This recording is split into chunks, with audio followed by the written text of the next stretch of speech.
Hello. My name is JD20, and in today's episode of Spell Focus, I'm going to talk about Eldritch Blast for a bit. Eldritch Blast is a warlock cantrip with an 120-foot range, casting of one action, requiring verbal and somatic components, and is an instant ranged spell attack of the Evocation school that deals 1d10 force damage on a hit.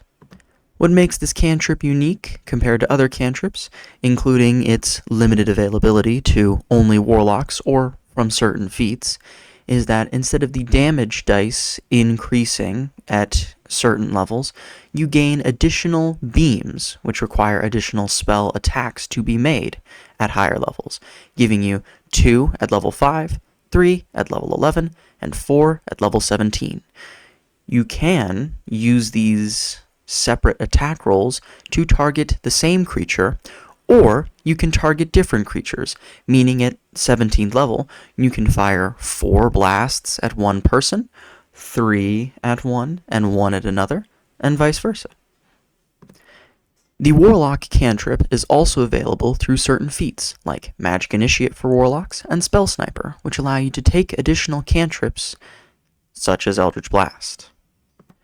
Other feats that can provide some benefits to your Eldritch Blasting include certain half feats like Shadow Touched or Fey Touched that give you a bonus to your Charisma score should you choose it, Warcaster, which allows you to negate some somatic components and provide some spell casting opportunity attacks, Spell Sniper, which not only allows you to take the cantrip, but also to double its range and ignore half and 3/4 cover.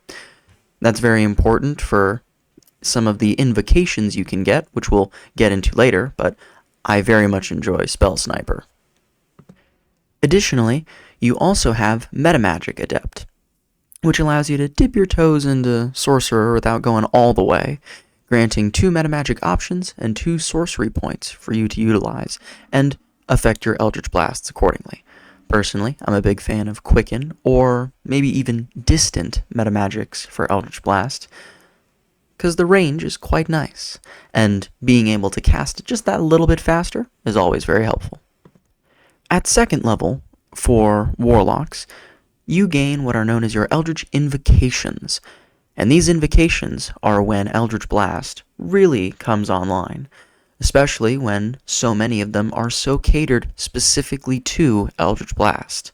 For example, Agonizing Blast, which requires you to know Eldritch Blast as a Warlock, allows you to add your Charisma modifier to the damage that you roll for an Eldritch Blast. That allows you not only to add, for example, if you had an 18 for your Charisma modifier, 4 additional force damage to each blast, but that continues to get better as your modifier gets better, meaning that the more you have a higher charisma score, the better the damage you'll deal.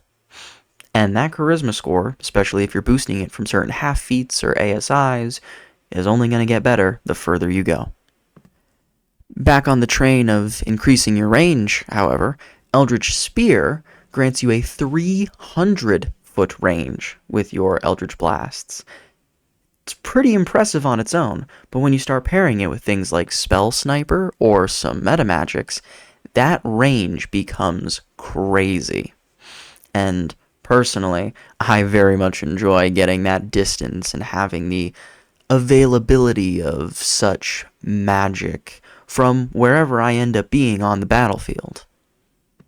The next two I'll lump in a similar category, those being Grasp of Hadar and Lance of Lethargy, which allow you once per turn to, in the case of Grasp of Hadar, move something 10 feet closer to you, or, in the case of Lance of Lethargy, reduce something's movement speed by 10 feet. These two, unlike the last one on this list, only proc once per turn, but they're still very valuable options. They're just not as good as the final option on this list, being Repelling Blast, which allows you to move whatever you hit with an Eldritch Blast 10 feet away on each hit.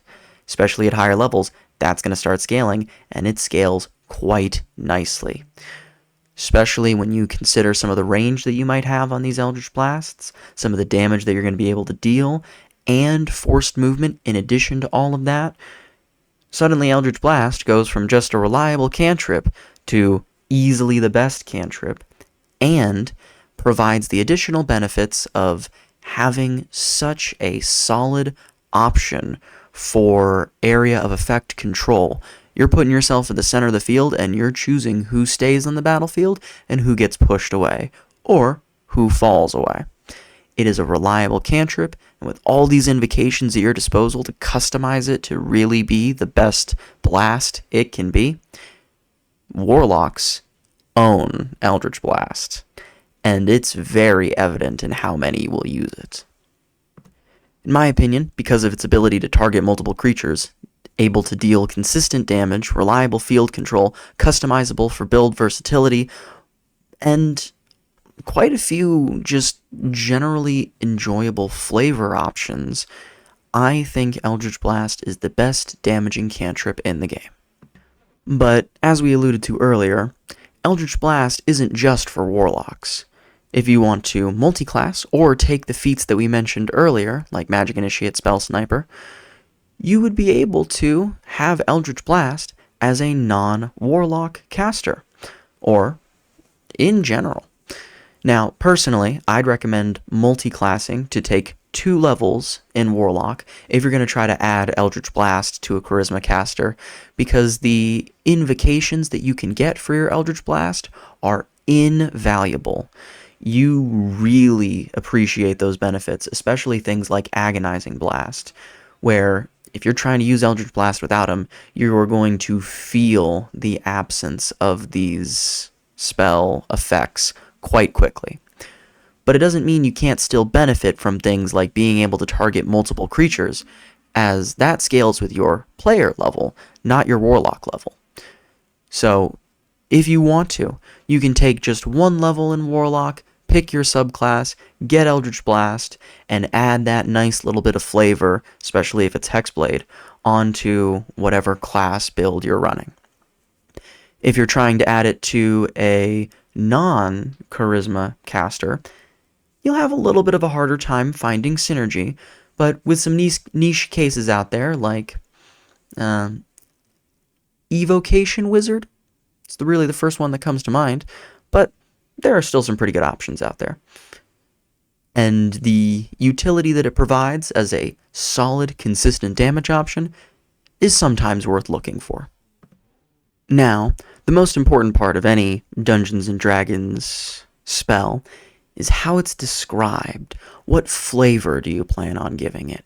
And with Eldritch Blast, with all of these various different customizations, that flavor becomes even more important to stand apart from anyone else at the table. My personal recommendations are as follows. Looking at the damage type that the spell deals, looking at its verbal and somatic components, and then looking at what those really mean for you as your Warlock or as the individual using Eldritch Blast. What is it for your character? First and foremost, looking at that force damage from Eldritch Blast, that is an impact.